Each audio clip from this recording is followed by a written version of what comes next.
So from the cybersecurity aspect, let's shift our focus to another aspect of digital transformation in the PSUs. And for that, we have with us Mr. Manish Grover, Executive Director, Strategic IAS and IAS, Indian Oil Corporation Limited, who will be giving his key speaker address on new era of digital transformation in Indian PSUs, the IOCL success story. A huge round of applause for him, please. Thank you so much, and a very good morning to all of you. Very, cyber security session to start with. I think that has set the tone for the day which has begun. And as Mr. Das has rightly pointed, the digitalization and the company like ours, which operates, let's say, India's 10 refineries, the pipeline structures, the petrol pumps, and has data of almost 50% of the Indian population with us in some way or the other, including the Aadhaar, is definitely on the edge always to maintain the highest level of cybersecurity, in following the cyber hygiene, in creating the CISO, and a very entire wing who entirely devotes their time and continuously upgrading the available tech which can avert such attacks and be resilient about the entire thing. CCMP is definitely in thing for us. And apart from, since this is a new thing, fire drills, as he mentions, and you see in our refineries are part of our drill, that because we have to keep our installations safe from many, many reasons. The entire India depends on the infrastructures which are being manned by us. So when the digitalization, started hitting in 2016 and beyond, we saw, industries around the world transforming due to the digital, and digital has become a new normal in all the core businesses. As he rightly said, Indian PSUs are also embracing the digital transformation. The aim is to enhance their competitiveness and to stay relevant. When I say stay relevant, if you do not form that path, at some point of time, you will be left behind. It has led to change in the legacy systems. We have reimagined the customer experiences, and the transparency has gone way high, way high. I mean, from a total manual systems to a transparent system where you can actually see what is happening, and customer can come back to us on a near real-time basis is what we have aimed for, and we have reached those levels. The oil and gas industry in India, which we represent, is one of the largest and the most important sectors, and it also contributes a lot to the global economy. Over the past few years, the industry has undergone a major transformation with the adoption of digital technologies. It has changed the way the oil and gas sector functions. If I talk about India, Indian Oil per se, we are in from downstream to upstream, E&P, the pipelines, the marketing, terminals, the bottling plants, and the way we sell the product from all our stations. Our success story, which we have been very thankful for us to share with you, is a testament to the transformative power of the digital technologies which Indian PSUs and oil and gas sector have followed. To say a few liner that Indian Oil has been a front runner in adopting the IT part and the digital technologies. We started way back in 2000s with SAP, followed by another ERP in SDMS and CRMs. And then we also created and had a sessions, an in-house sessions, what you call a mind-churning sessions, where are the gaps which we can fill with the digitals which were hitting the time. That was a time in 2017. And in the next 2 years, we formulated that within our own workings, the refineries, the pipelines, the marketing terminals, there were gaps which were identified to start with. We came to about 79 in the initial beginning, and every division was asked to implement those. But as we say, it doesn't happen that way. We had to have somebody, looking on the top of it to see and drive those particular transformations. So this particular strategic information system, which we also call as iDrive, this is the Indian Oil's, digital readiness and IT vision enablement which got created. And this is a team of about 26 officers, which has created a center of excellence and has been responsible for driving the digital transformation journey for IOCL. The team focuses on 4 areas, 4 pillars on which we are functioning.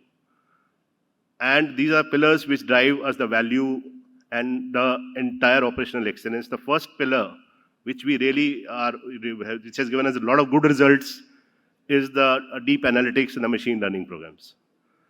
Therein, across refineries, across my marketing divisions, we have come up with use cases where by applying the ML and AI technologies, we have done the analytics and showcased that we can improve our yields, we can improve the predictiveness of the maintenance, we can also improve what products can be generated through optimizations. We have also predicted what our customers telling us and learning from them how to improve those services. Across those lines, the pipelines, we are able to predict the leakages also. So these things, along with the predictiveness and the prescriptiveness which comes along with the analytics, we have been able to improve upon all these things. The second has been the emerging technologies. And this is one field which keeps, every time we see more and more technologies coming in. So IOC went ahead and approached the transformation, platform type of approach. We created a RPA platform, the robotic process automation platform. And this has been given as a very, very huge results to us. A lot of repetitive, complex processes which were there in the company of our size, which operates from a crude oil to the last drop of diesel we sell, we were able to save whatever we invested, 4 times to 10 times of that returns have come back to us in the form of the RPAs which we have integrated. Then we have put on a data initiative platform called the data management platform, wherein we have created the data lakes and this has helped us to derive our analytics around the things. And going forward, as he rightly mentions, while IT security was always in the focus and NOx was there, now with certain coming in and the government regulations, the OT security and the OT SOC has become a reality. So we are the first companies to go forward and create that OT SOC, and we are on the 3 refineries and 5 pipeline terminals have been chosen to bring those SOCs forward. So that data, the historian data from the pipelines, the data from the refineries, RTDVS data is being brought to the data lake for analysis and taking those decisions which are able to make us more efficient. And as we go forward into the new era of fuel transitions and the net zero which we announced in 2046, the entire journey is going to be transformed by some of the initiatives we have come across here. The third pillar is called the custom off-the-shelf tools, and we have improved the tech stack by employing about 60 plus custom such tools in our company, which has improved tools like the end-to-end project management suites. We do around 2 lakh crores of projects are still going on, which are being monitored through such tools. The end-to-end tender management tool to make the e-office and make transparency come through, and the vendor connect and the material procurement process.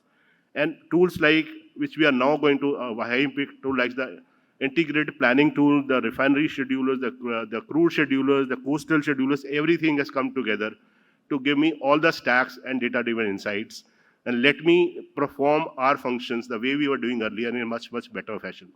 We have taken the intelligence of the person and make it not only to him also, he have put it in the machine, and from those learnings, the decisions are much better.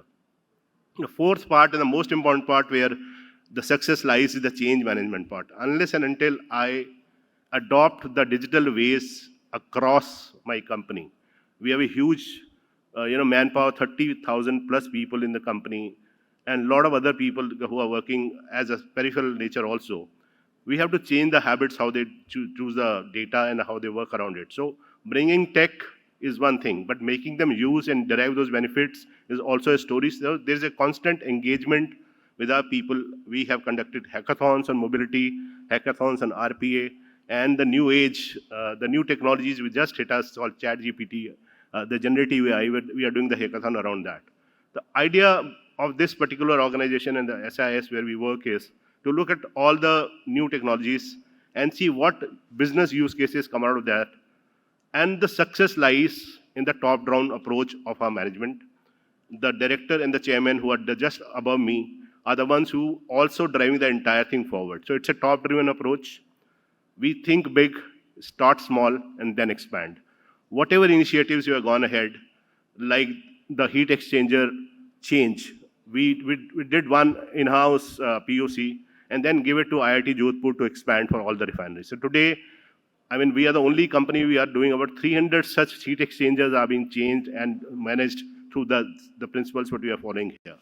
The kind of money which we save, it's 4 times, 5 times, 7 times, it all depends.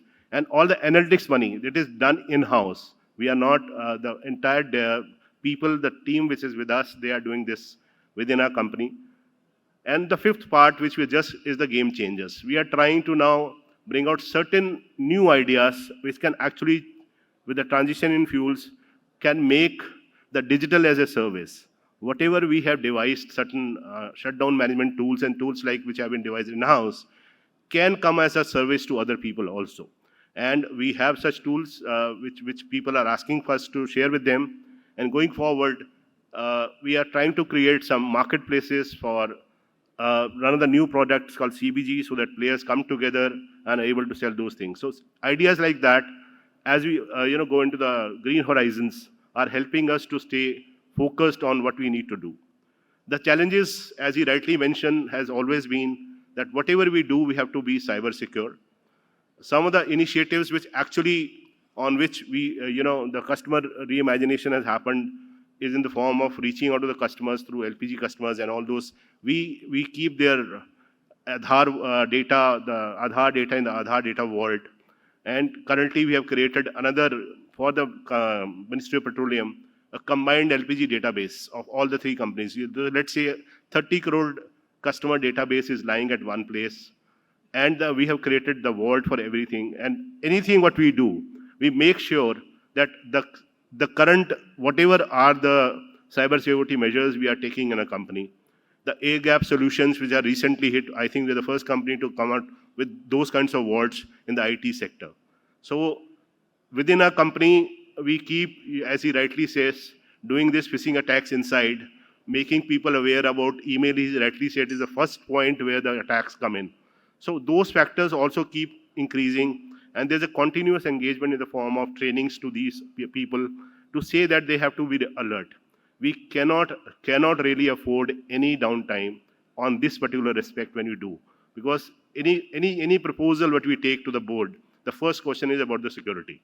How secure is my database? We have to continuously keep assuring of all the measures which are in place and the resilience which we have built. He rightly says whether we have a plan A, plan B, plan C, if there is still an attack. So those plans are there in place, and the CISO, who is a designated person in a company, keep in touch with all the authorities outside and people in the dark web. We keep monitoring those things, what is being going on there. So this is how we are trying to keep ourselves alert, and so that whatever we do in the form of digitalization here, the results are not countered by any such attacks. So the success story lies in involving the people. The idea behind and the way we have operated in the last 3.5 years is that it's not that I push anything to them. We have been proactively going to each and every division in my company, the location heads, the executive director heads, creating and doing these ideation workshops. We try and tell them and showcase the art of possibility, what the digitalization can do to us. We share experiences globally. We share experiences on the peer basis and see, you state your business problem, we will see whether a digital solution can come out. So be it marketing, be it a refinery, or a pipeline division, or a R&D division, we have went and done all such things. And today, with 79, which I mentioned today, we are 180 plus such initiatives are where what we have done already accrued benefits, and some of them are under implementation. So there's a continuous engagement, and when we actually employ them, we make them the sponsors and champions so that they are being driven by them. So, and the management on the top always looks at it and see what the benefits have been drawn by them. So they get vetted at the level of finance finally, that yes, this kind of benefits have been accrued by the company by implementing all such initiatives. So all these things what we implemented as a policy. So it's just not technology which pushes. Like me on the top, is actually a business person. I look at business first and how that solution is going to solve my problems. Or a technology first and how can I employ it to solve some other business problem around my world. So today's buzzword, ChatGPT, is our new imagination. We are trying to see what of my business problems can be sorted by them. How can I improve my, the project implementation plan, which goes into delays, learn from the experiences and predict what can be done to prevent those delays. So all business ideas come to force, and there is where digitization does. I think this is what we are trying to do in our own company. And the future challenges and readiness is depending on to always be ready with new technologies that are hitting us, expanding what has given to us and born results to us, and looking at each and every angle of my infra, supply chain, the customer imagination to see that what we can do better to make it more relevant to them. And this is what I like to share. Thank you so very much. Thank you. Thanks a lot, Mr. Manish Grover, Executive Director from Indian Oil Corporation. As you have rightly said that Indian Oil has been one of the front runners or the early starters of adopting technology at least 10-15 years back. And you have also said that how deep analytics and machine learning has helped to increase productivity, efficiency in the entire setup. But what strikes me most, what you said at last, that when you said that the people within the organization, they have taken this task by heart, that we have to be the change agent. Then only we can adopt new technology. We are open to adopting new technology. That has been a highlight of the success story of Indian Oil. Thank you so much for that.